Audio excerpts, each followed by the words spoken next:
আসছি পরবর্তী খবরে। সাত সকালে তামিলনাড়ুর কুড্ডালোর জেলায় ভয়াবহ ট্রেন দুর্ঘটনা। মঙ্গলবার ভোরে সেমাঙ্গুপ্পাং এলাকার একটি অরক্ষিত লেভেল ক্রসিং পার হওয়ার সময় স্কুল বাসে সজোরে ধাক্কা মারে দ্রুতগামী একটি ট্রেন। দুর্ঘটনাস্থলে মৃত্যু হয় দুই স্কুল পড়ুয়ার। আশঙ্কাজনক অবস্থায় হাসপাতালে ভর্তি আরও ৩ পড়ুয়া সহ বাস চালক।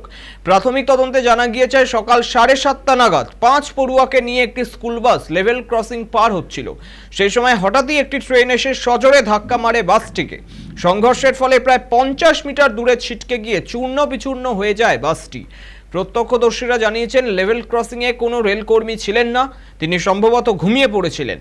স্থানীয়দের অভিযোগ, এই গাফিলতির ফলেই মর্মান্তিক দুর্ঘটনার কবলে পড়ে গাড়িটি। পরে ঘটনাস্থলে পৌঁছায় রেল এবং জেলা পুলিশ আধিকারিকরা।